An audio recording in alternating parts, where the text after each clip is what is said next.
Welcome to Talk to Me, a podcast to provide a safe and brave space to have courageous conversations about the changes we want to see for system-involved young people. The aim of this podcast is to support young people with issues that are commonly encountered in the foster care and juvenile justice systems, and offer resources to navigate and overcome these issues. We really have exciting guests, subject matter experts, and young people with lived experience on today's episode. Before we get started, I'd like to offer a land acknowledgement. The creators of this podcast recognize that we occupy land originally and still inhabited and cared for by the Tongva, Tatatvion, Sereno, Quiche, and Chumash people. We honor and pay respect to their elders and descendants, past and present and emerging, as they continue their stewardship of these lands and waters. We acknowledge that settler colonization resulted in land seizure, disease, subjugation, slavery, relocation, broken promises, genocide, and multi-generational trauma. This acknowledgement demonstrates our responsibility and commitment to truth, healing, and reconciliation, and to elevate the stories, culture, and community of the original inhabitants of Los Angeles County. We are grateful to have the opportunity to live and work on these ancestral lands. We are dedicated to growing and sustaining relationships with Native peoples and local tribal governments. To learn more about the first people of Los Angeles County, please visit the Los Angeles City/County Native American Indian Commission website at lanaic.lacounty.gov. Now on to the episode.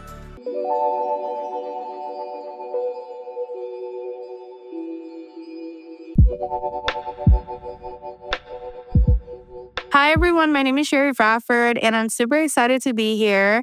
Welcome back to our podcast, Talk to Me, Tay to Me.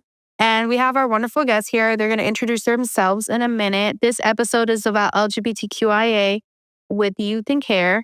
And go ahead and introduce yourself. Oh, hi. Well, thank you. My name is Christopher Hendrix. I'm a mentor consultant with Castillo Consulting Partner.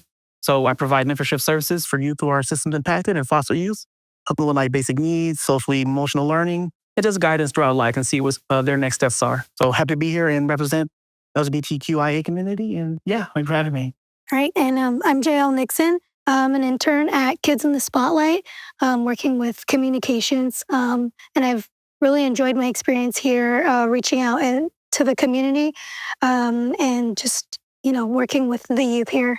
So we're going to go right into the questions. How do you feel the support was being an LGBTQIA individual in the foster care industry? So I can go first when I can say I think it was a journey. I didn't come out till way after high school. But I think in those adolescent years or those prepubescent years, it was very confusing because I didn't grow up with a father, so I didn't have those cultural schemas behind what a man was supposed to do or how to do. I had uncles and stuff, and I had mentors who were male in my life, like my goddad and stuff, but it wasn't like a consistent 7 days out the week, day in and day out. So I would say for me growing up, it was very confusing. I won't even try to sugarcoat it. Figuring things out on the fly out there in the world were helpful, but I do think sometimes it set me up for a lot of like miscommunication or misunderstanding because I didn't know how to say, well, what am I right now? Or how am I navigating this? Who do I talk to? And I didn't know how to communicate those needs at the time until way after. Even until high school, I was still very secluded about my true identity. Okay, well, I am not former foster youth. I feel like sometimes it's kind of weird because I did receive resources as like a homeless kid, but I was still like under my mom, and so I was in and out of shelters. So I wasn't necessarily placed in like foster care, but we still had access to a lot of community resources for the unhoused, and so I feel like support with like jobs and like financially and food, there's support there, but in terms of like mental health and like finding yourself, especially like growing up in a religious household, it can be very hard to explore that It's very much shunned if you grew up with like, my mom was very religious, so I wasn't really allowed to explore that part of myself until way later. I found a counselor through the LGBTQIA Center that has helped me really find myself and also, find other people who have similar experiences. It's where I was able to be placed with Kids in the Spotlight, which is where I work now. But in terms of support growing up, I think there's a lot of room for improvement in encouraging youth to be vocal about how they feel within queerness, especially for me. I really do like that. I really like what you said about like finding kind of like that solidarity about how you feel and then being an environment to help you grow and empower. And then I did also like how you were honest and not sugarcoating like the confusion you were feeling. The next question I would have is like, what are some common challenges that maybe somebody in your community face as far as placement? For example, like, is there certain like maybe discriminatory practices or things people may have said? And like, what would you do now, being older, being able to work in the community with many different people and many different walks of life to kind of help prevent that and create more, safety and awareness? Yeah, I think people forget, and not generalizing, but I think just for like the sake of like argument, I think people forget that legally, yes, protections were made for LGBTQs some decades back, but socially and culturally, they face discrimination and kind of like a otherness until like I'm just being honest, the Obama campaign, even during that time where, socially politicians couldn't tread on certain water about certain rights they would give for marriage equality, things of that nature.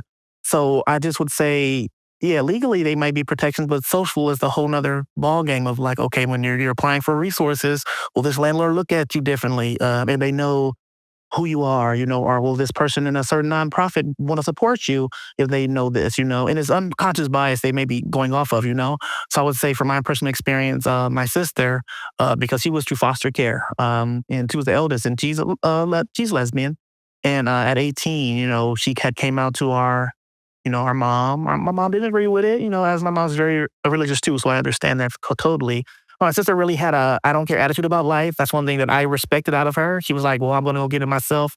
And she moved out at 18 and she had many girlfriends over the years, but she's built her own stability. And I don't know if she had any necessary resources, but I think she found her own resources. So she didn't necessarily rely on support from traditional means because being in the community sometimes our traditional ways, we have to be untraditional and unorthodox in how we get those resources and support. We have to stand on our own 2 feet at times. So she's been doing fine. She's been doing good. She has a good family. She's out of state now, but she's thriving. But I would just say sometimes that independence and that kind of self-assurance in yourself is your resource. It may not be an average like a nonprofit or a social subsidy or things like that. It may just be I have to look within myself and see what can I tap into to be better and achieve my goals because others may not understand me right now, and that's okay. But I have to keep moving on for me as an LGBTQIA individual. So that's my experience, with that. I would agree. I feel like it all gets kind of chalked up to like ignorance. And, if you just take what people say with a grain of salt, as a Black queer person, it's like someone might make a comment that's like, I don't think you mean that. I don't think you think that's the positive in the way you mean. But you kind of just take everything with a grain of salt and, that kind of like self-help and betterment. Obviously, a lot of queer folk fall into, depression and like mental health issues.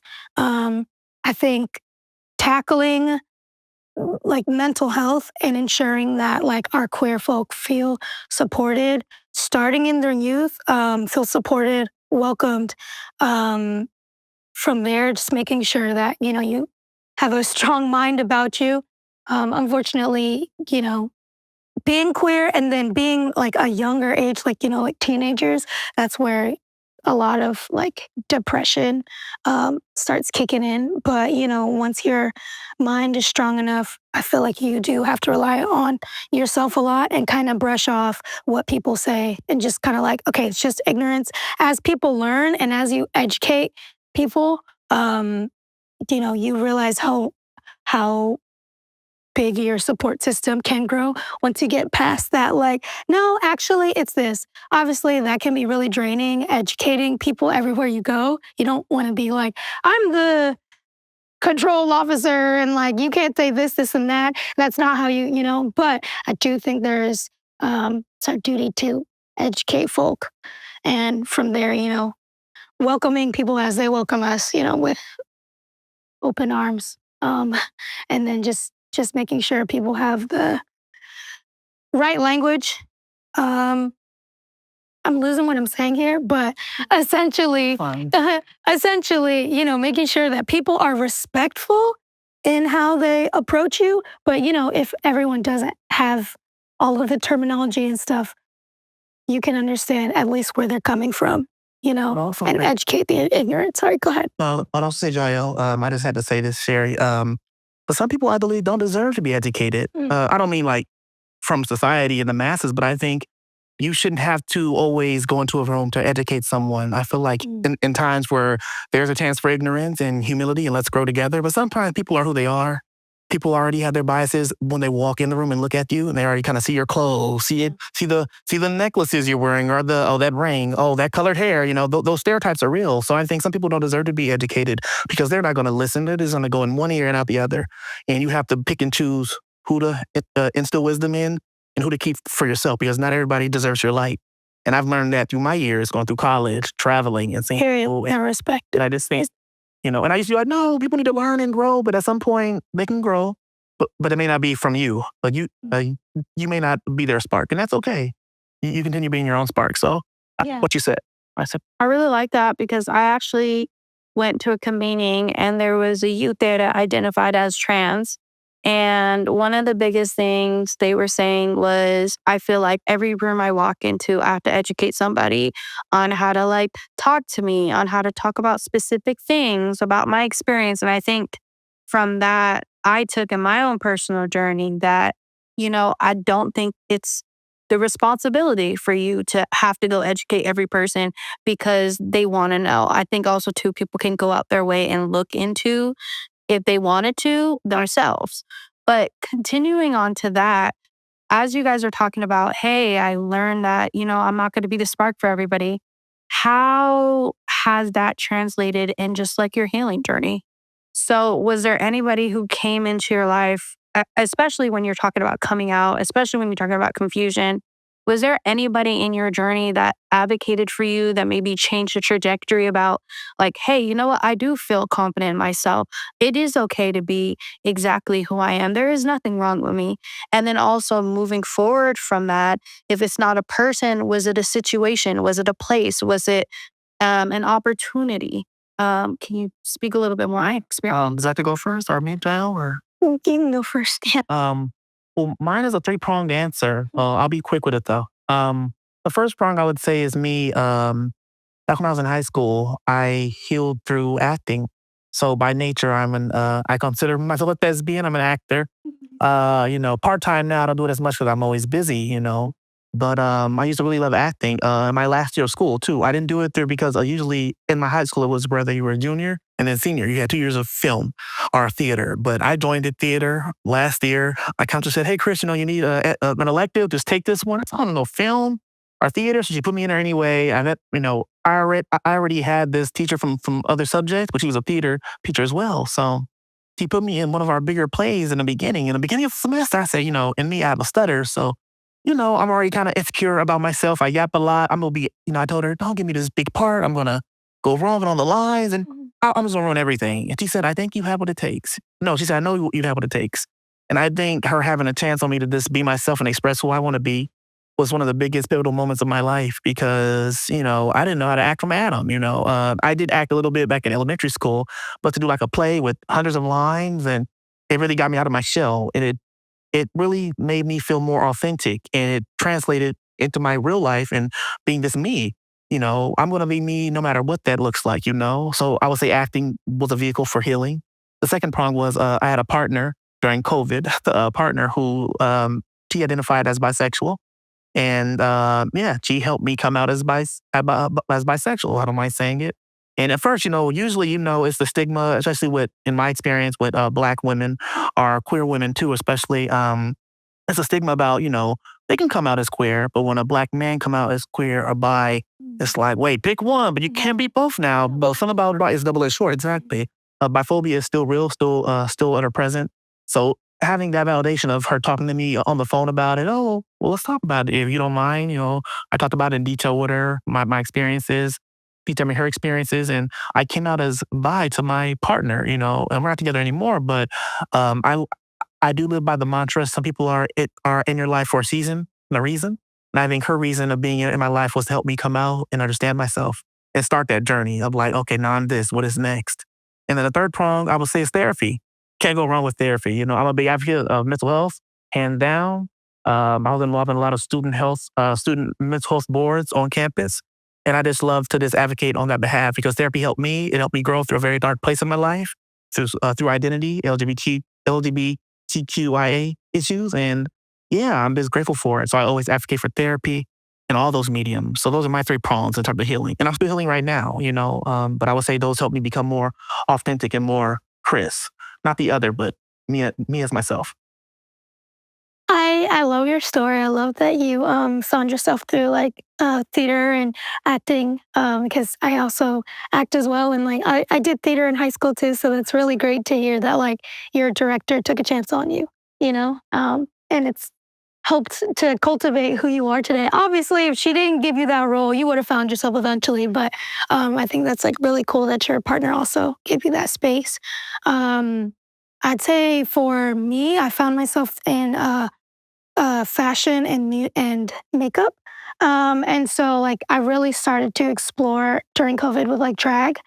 And just from there, I was just like doing things, trying things out. And like I was living with my mom at the time. And so, she knew I did makeup and, like online, it was like, this is drag. But, at home, it was like, oh, it's editorial, And so I just kind of got tired of having to like live under a veil of something that I wanted to explore more. And just like through the engagement and like the communities that I found in the makeup community online during COVID, I was like really able to explore myself and express myself through fashion. Throughout high school, I would literally wear heels and a skirt, and then the next day pull up like full button up Dickies, Convert, like literally like night and day outfits back to back. And I just always wanted to find like my sense of style. And I think I have found that. But it's definitely a blend. And I am proud to say, that I am gender fluid. I use all types of pronouns. I went by they, them for a little while and I realized, I'm comfortable with pretty much any pronouns now. But just being able to explore my identity through makeup and fashion and, what people kind of like taking off the cloak of like what people think you're supposed to be. And I love walking into a room and people being like, so what is this? Like I love confusing people. Right? But yeah, I just think that finding ways to like I love that queer people are so great at expressing themselves like creatively. And I think it's a really great outlet to find yourself. I guess that's that. So we're going to have a call to action moment. Since you guys are both kind of in your professional development and you're also in your professional careers and you guys, done some phenomenal things, kids in the spotlight, all the stuff that you do, youth mentoring nexus. What is one of the biggest things you kind of want to give to a young person maybe in the system who identifies with this population and may feel like they're not supported, may feel like, hey, I'm moving placement to placement because people don't accept me, or it's a situation where it's like finding safe spaces, whether it's through clothing, through art, through theater, or it could even be like having someone to talk to, guide their way. Like, what is something you guys continuously do in your work to empower individuals of this population, but also what do you want the audience members? Because there's going to be youth looking at these videos. There's going to be system leaders looking at these videos. what do you want them to know about the community, but also the best way to support this community and people? So this is gonna sound old head and funny, but I was raised around a lot of older people, so I listened to a lot of old music, and I thought about when you said, well, what, like we do as people lived experts, and also just in that field of helping you that identified like us. I would say there's a James Brown song, and there's a line he says, "Open up the door, and I'll do it myself." Can you hear me? And I laugh at it because, sometimes I think they just want open door for them, open the metaphorical door, the metaphysical idea behind gatekeeping. If you're going to let me in to have these opportunities to grow and have a community, just open it. I don't want much. Just help me, let me know that I have a community. Let me know that I can get involved and give back to my fellow person, my fellow human being, my fellow, my constituents, my community, my family, because I think there's a lot of gatekeeping in general, not like in no industry, but it's in general behind resources or lack thereof. But maybe if you open up a door for people, they might find an issue and expand on it and work on it to develop better solutions, better strategies as lived experts, as people that can bring in a new way of looking at a certain issue. So I'll just say opening up more opportunities for youth. And it doesn't have to be necessarily opportunities in the traditional sense. It can just be mentoring. That's one thing I do, this mentoring, just listening to a youth. How's their life going? What are some goals you have? Do you want to go to college, vocational school? How can I help you? How can I best facilitate your growth on this pathway, on this greatness that you will have? So that's my role into it. And that's how I try to give that through mentoring. How can I give you some resources that I was given help when I was younger or college? I love college. I'm a nerd. Policy wonk all day long. How can I get you involved in internships or maybe advisory boards? Because that's been getting a lot of steam too the past 4 or 5 years. Youth advisory boards, which is really important. You, Ms. Sherry, sit on the youth commission. So these are where our stories are made and crafted. And I believe this giving a youth like ourselves the opportunity to be in those rooms, to sit at the table, not to feel intimidated. I feel like, oh, I don't have what it takes. We have to just rip the Band-Aid off and say, here, get involved. Let's help you. Let's facilitate this growth that we know you're destined for. So that's how I would go about it. Absolutely. Well put. Really great answer. I feel like, as you're developing, it's important to identify who your supporters are.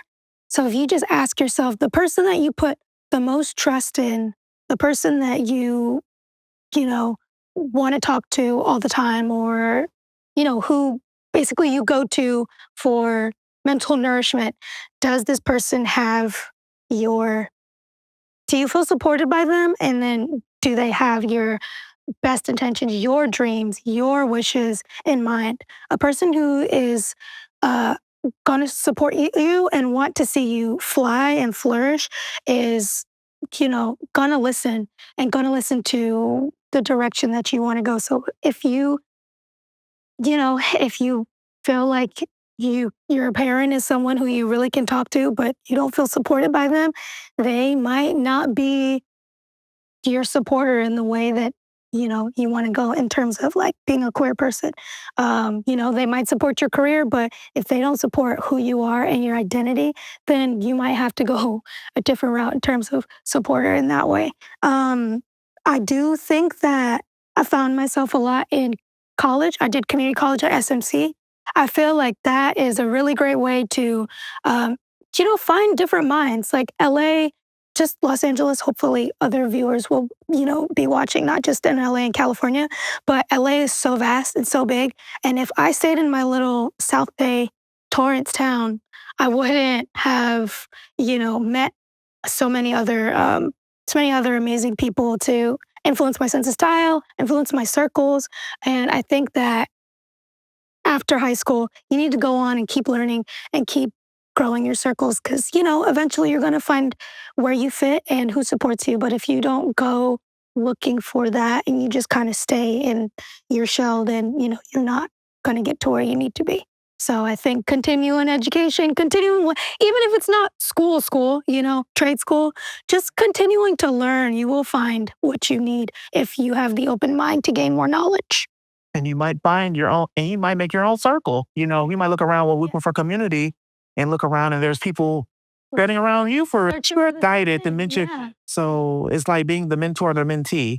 One day someone's got to fill those shoes. It's like people retire. Someone got to retire and fill their position. Maybe you. So I just think we have to humble ourselves to that. So as Jael was saying, right, just opening ourselves to that nexus of the world and how we engage with each other. So I second that. Thank you guys so much. All the information that is provided will be down below in this episode. And I'm so glad to have you guys come here to speak a little about your experiences.